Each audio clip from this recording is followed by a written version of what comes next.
இன்றைக்கு மு.க.ஸ்டாலினுக்கு பயம் பார்த்தீங்கன்னா கட்சிக்காரங்க மேல இடி பயம்.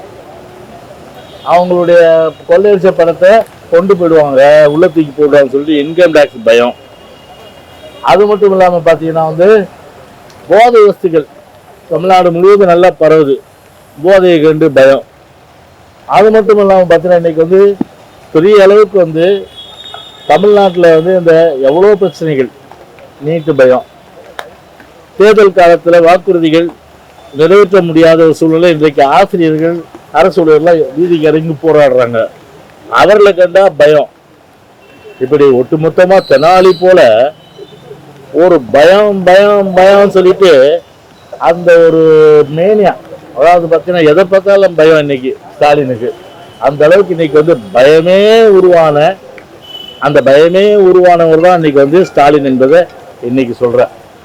இதை இவ்வளோ மறைச்சிட்டு இன்னைக்கு போய் ஒரு பொதுச்சேவை மேலே சொல்கிறது என்பது தமிழ்நாட்டு மக்கள் பொறுத்தவரை நிச்சயமாக யார் பயந்து இருக்கிறாங்க அப்படின்றது தமிழ்நாட்டு மக்களுக்கு நிச்சயம் தெரியும். மு.க. ஸ்டாலின் அப்பாயின்மெண்ட் கேட்டால் இவர் பிரைம் மினிஸ்டர் உடனே கொடுக்குறாரு.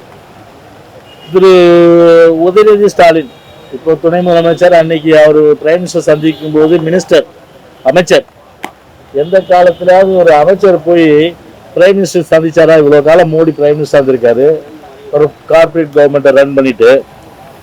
அந்த கார்பரேட் கவர்மெண்ட்டுடைய பிரைம் மினிஸ்டர் இருக்கின்ற மோடி யாராவது மந்திரியை போய் சந்திச்சிருக்காரா? அப்போ திமுக தன்னுடைய மகன் அதாவது உதயநிதி ஸ்டாலின் அமைச்சராக அப்பாயின்மெண்ட் கேட்ட உடனே மோடி சந்திருக்காருன்னு சொல்லலாம். அப்போ பிஜேபியினுடைய செல்ல குழந்தை திமுக, பிஜேபியினுடைய பாச குழந்தைகள் திரு மு.க. ஸ்டாலினும் திரு உதயநிதி ஸ்டாலினும் ரெண்டு பேரும் அவங்க எப்போ வேணாலும் கேட்பாங்க. இப்போ கூட இலங்கை பிரதமர் வந்தார் திசநாயகர், அவர் வந்தோன்னும் இவர் சொல்லியிருக்கலாம் இல்லையா, இந்த மாதிரி ஆண்டாண்டு காலமாக பழங்குடியின மக்களாக பழங்குடியினர் அந்த சாயலில் ஒட்டியிருக்கின்ற மீனவர்கள், பரதவர்கள், அவர்களெல்லாம் துன்பப்படுகின்ற நிலையில அதற்கு ஒரு முற்றுப்புள்ளி வைக்கின்ற நிலையில அந்த தாக்குதல்களும் தடுத்து நிறுத்தி சிறையில விடுதலை செய்யணும் மீனவர்களை. பரதவர்களாகிய மீனவர்களுக்கும் பெருந்துரோகம், தமிழ்நாட்டுக்கும் ஒட்டுமொத்தமாக துரோகம் விளைவித்து இன்னைக்கு தன்னுடைய மகனுக்கு முடிசூட்டிய அந்த ஆனந்தத்தோடு தான் இன்னைக்கு ஸ்டாலின் இருக்கார ஒழிய நாடு எக்கேடு கெட்டு போனா என்ன? இப்போ உச்ச நீதிமன்றம் ஒரு சரியான கொட்டு வச்சிருக்கு இன்னைக்கு. அது சிபிஐக்கும் பயம், அது என்ன சேர்த்துங்க அதுல சிபிஐக்கும் பயம். சிபிஐக்கு ஏன் பயப்படுறீங்க நீங்க? ஒரு கள்ளச்சாராய மரணம் ஏற்பட்டு ஒரு 65க்கும் மேற்பட்டவங்க இறந்து இருக்கிறாங்க, அது உண்மை நிலை தெரியணும்.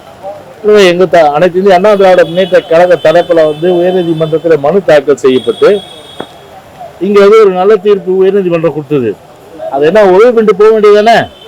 மடியில கனெல்லாம் மடியில பயப்பட வேண்டிய அவசியம் கிடையாது. ஓகே, சிபிஐனா யார் வேணாலும் வரட்டும், ஐநா சபையோட விசாரிட்டாங்க, எங்களுக்கு அதை பத்தி கவலை இல்லைன்னு சொல்றதுக்கு இந்த அரசாங்கத்துக்கு வக்கு இருக்கா, துப்பு இருக்கா, திராணி இருக்கா? எதுவுமே கிடையாது. உடனே அப்பீல் போறாங்க. அங்கே நான் கேள்வி போட்டோம், அப்பீல் பண்ணோம்னா அங்கெல்லாம் உச்ச நீதிமன்ற நீதிபதி சரியான போட்டு வச்சிருக்காங்க. எதுக்கு பயப்படுறீங்க? அப்ப யார் உண்மையிலே பயப்படுறா? உண்மையிலே பயத்துக்கு சொந்தக்காரர்கள் யாரு? ஒட்டுமொத்தமா திமுக தானே. இன்னைக்கு ஏன் உண்மை வெளியே வந்துடும்? சிபிஐ விசாரிக்க ஆரம்பிச்சதுன்னா எல்லா உண்மைகளும் வரும். ஆளுங்கட்சியினுடைய அந்த தலையீடு, ஆளுங்கட்சிக்காரர்களுடைய அந்த உடன்பாடோடு கள்ளச்சாரம் விட்டது, இதெல்லாம் தெரிஞ்சு எக்ஸ்போஸ் ஆயிடும். அவர் அவங்களுடைய அந்த முகமூடி கிளி தெரியப்படும். அதுல இருந்து தப்பிப்பதற்காக இன்னைக்கு சிபிஐ வேணாம் சொல்லி போய் இன்னைக்கு உச்ச நீதிமன்றம் சரியான கூட்டு தலையில வச்சு இன்னைக்கு ஏன் பயப்படுறீங்கன்னு சொல்லி கேட்டா, அப்போ நேரு கூட்ட அறிக்கைக்கு உச்ச நீதிமன்றமே பயத்துக்கு சொந்தக்காரர்கள் யார் அப்படின்னு பார்த்தா நான் சொன்னதெல்லாம் கணக்கு போட்டு இதையும் சேர்த்துங்க. செல்ல குழந்தை தான் ஒரு நாடு ஒரு தேர்தலுக்கு எதிர்ப்பு தெரிவிச்சிருக்காங்க. நீங்க முன்னாடி இந்த செல்ல குழந்தை நீங்க என்ன பண்ணலாம்? ஒரு நிமிஷம் ஒரு விஷயம் தெரிஞ்சுங்க. நீங்க இப்ப பாராளுமன்றத்துல ஒரு மசோதா கொண்டு வரப்பட்டிருக்கு.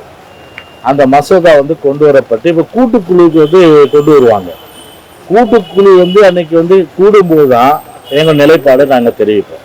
எங்கள் நிலைப்பாடை தெரிவிப்போம். அது வரல வெயிட் பண்ணுங்க. பாதகம் செய்பவரை கண்டால் நாம் பயங்கொள்ளலாகாது பாப்பா. மோதி மிதித்து விடு பாப்பா, அவர் முகத்தில் உமிழ்ந்து விடு பாப்பா. அண்மை செய்திகளை உடனுக்குடன் தெரிந்து கொள்ள இணைந்திருங்கள் இயம்நாடு தொலைக்காட்சியுடன்.